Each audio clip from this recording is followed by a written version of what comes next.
Le port de Ndayane, situé à 70 km de Dakar au Sénégal, a atteint un taux d'exécution de 40% pour ses travaux de dragage, selon la ministre de la Pêche et de l'Économie maritime Fatou Diouf. Ce projet stratégique, pierre angulaire de la modernisation des infrastructures portuaires sénégalaises et représentant un investissement de 1,2 milliard de dollars, vise à faire du port de Ndayane le plus grand port en eau profonde du pays. Le dragage est effectué jusqu'à hauteur de 40%. Donc ça veut dire que même par rapport au délai qui était prévu, il y a une avancée de 7 mois. Je pense qu'il faut toujours les encourager à continuer dans cette dynamique pour que l'ouvrage puisse être livré à échéance, c'est-à-dire l'échéance sur laquelle nous sommes accordés, c'est le 31 septembre. Ouais. Le port de Ndayane permettra d'augmenter la capacité annuelle du Sénégal à 1,2 million de VP et d'accueillir les plus grands porte-conteneurs mondiaux. Initialement prévu pour décembre 2028, la livraison du port pourrait être avancée à septembre suite à une demande de raccourcissement des délais par les autorités. Eux pensent peut-être qu'ils seraient prêts au mois de décembre 2028, mais nous leur avons demandé de raccourcir le délai et de faire en sorte qu'au plus tard que les chantiers soient livrés le 30 septembre. Mais en tout cas, je le rappelle partout où je passe, le chef de l'État, tout comme le Premier ministre, tiennent au triptyque sur tous les chantiers, le triptyque coût, délai, qualité. Et je sais qu'ici, l'engagement a été pris de façon ferme par Dubai World. Le port de Ndayane ambitionne de décongestionner le port autonome de Dakar, qui concentre 95% des échanges commerciaux du pays et une grande partie du trafic malien. À terme, Ndayane doit devenir un hub logistique régional adossé à une zone économique spéciale de 600 hectares destinée à attirer les multinationales.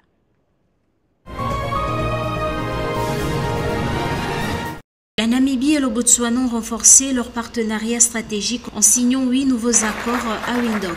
Ces accords signés par les ministres des deux pays couvrent des secteurs clés tels que l'énergie, l'exploitation minière, le commerce, les transports, l'agriculture, la santé, l'éducation, la défense et la sécurité témoignent de leur engagement commun à approfondir leur coopération économique et le développement. Cabinet decision is a memorandum of understanding. Le cabinet namibien a approuvé 2 mémorandums d'entente avec le Botswana. Coopération dans le domaine des ressources énergétiques. Autorisation a été donnée au vice-premier ministre et au ministre de l'Industrie, des Mines et de l'Énergie de signer l'accord avec son homologue botswanais. Coopération dans le domaine de la santé. Un autre mémorandum d'entente a été validé entre les ministères de la Santé des deux pays pour renforcer la collaboration dans ce secteur.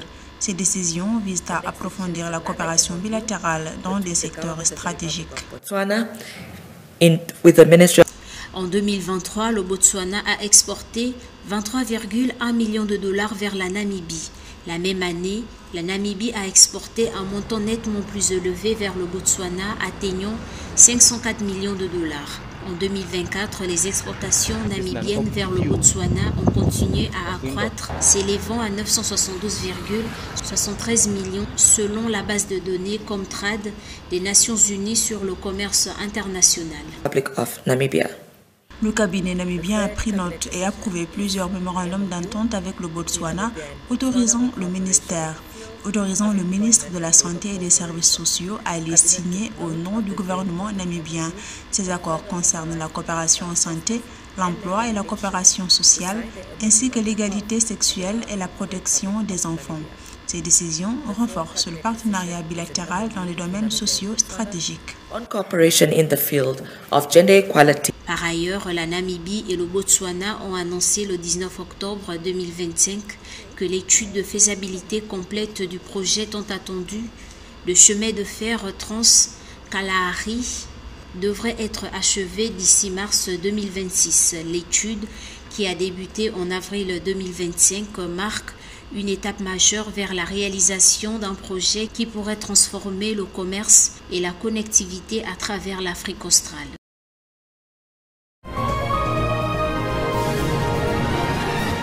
Afreximbank et la Confédération africaine de football, la CAF, ont signé le 21 octobre 2025 un protocole d'accord visant à renforcer les investissements dans les infrastructures, les compétitions de jeunes et fait marquant, la promotion des vêtements de sport conçus et produits localement.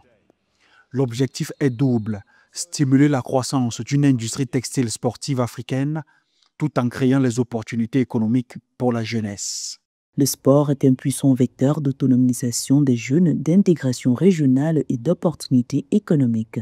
Grâce à ce partenariat, nous réaffirmons notre engagement à transformer le talent et à la créativité de l'Afrique en entreprise durable. La fabrication des vêtements de sport sur le continent reste un défi face à la domination des grandes marques internationales. Mais des marques émergentes comme AFA au Nigeria ou Gofere en Éthiopie commencent à percer, prouvant que l'innovation locale peut rivaliser. En s'appuyant sur la ZLECAf, la zone de libre-échange continentale et l'élan des compétitions continentales, le partenariat vise à structurer un marché intra-africain solide porté par des marques ancrées dans l'identité culturelle et les réalités économiques du continent.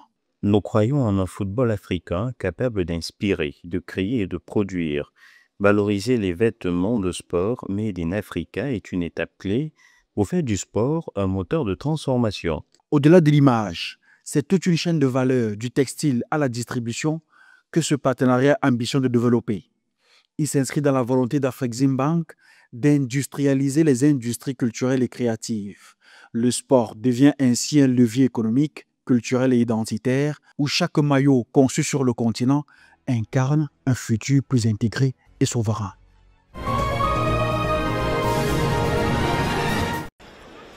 Trois jours après le cambriolage spectaculaire dans la galerie d'Apollon, le Louvre rouvre enfin ses portes aux visiteurs ce mercredi. La procureure de Paris, Laure Becchio, a indiqué que le préjudice du vol de bijoux a été évalué par la conservatrice du musée à 88 millions d'euros. La magistrate a indiqué qu'une centaine d'enquêteurs participent à la recherche des suspects. Des empreintes retrouvées au musée sont également en cours d'analyse. Au même moment, la ministre de la Culture, Rachida Dati, était à l'Assemblée nationale pour répondre aux questions des députés sur la sécurité du bâtiment. Selon elle, les systèmes de surveillance et de sécurité du Louvre n'ont présenté aucun signe de défaillance. Non, ils n'ont pas été défaillants. C'est une réalité. Les dispositifs de sécurité du musée du Louvre ont fonctionné. Et comme vous le savez, mais je vais vous répondre après, il y a des questions. Et comme vous le savez, j'ai diligenté une enquête administrative qui fera en toute transparence le détail des événements survenus dimanche dernier. Rachida Dati a aussi annoncé la création d'une mission sur la sécurité de tous les lieux patrimoniaux. Ce vol, dont les images ont fait le tour du monde, a déclenché une polémique politique et a relancé le débat sur la sécurité des musées français. Selon les enquêteurs, 8 objets ont été dérobés en moins de 7 minutes au total, dont moins de 4 à l'intérieur du Louvre. Face au Mali en finale du tournoi UFOA à U17 le samedi 18 octobre, le Sénégal, champion en titre, conserve sa couronne. Les poulains de Ousmane Diop en ordre de bataille ont largement dominé les Aiglons 2-0. Après un parcours peu convaincant jusqu'en demi-finale, les Lionceaux ont su se réveiller à temps pour glaner un nouveau trophée. Pour le match d'aujourd'hui, on peut dire qu'Alhamdulillah, on était venus pour le trophée après la qualification. Alhamdulillah, Dieu nous a porté secours et bonheur. Alhamdulillah. On peut dire que merci à mes joueurs et respect à l'équipe malienne qui n'a pas démérité et qui sont de grands compétiteurs et de grands, qui sont très fair play aussi. Vainqueur en 2018 et 2024, le Sénégal ajoute un troisième titre à son palmarès, raflant au passage les titres de meilleur gardien, meilleur joueur et meilleur buteur du tournoi. Avec un jeu maîtrisé face à un public malien, les Lionceaux portés par Souleymane Comissé Faye, auteur d'un doublé, offrent au Sénégal une victoire bien méritée après un parcours mitigé. Beaucoup de jeunes n'ont pas joué à leur niveau réel, à leur valeur. Ensuite, la fatigue aussi est par moment. Donc on peut aussi résumer ça un peu. Mais je pense qu'en seconde période, avec les changements qu'on a apportés, on a pu avoir ce jeu solide au milieu qu'on a contrôlé. Mais par finish, on a continué encore à faire des bébés qui nous ont coûté cher. C'est une défaite difficile pour le Mali qui a pourtant eu un parcours très attrayant mais qui malheureusement s'est effondré dans cette finale. Toutefois, les deux nations sont qualifiées pour la CAN U17 2026.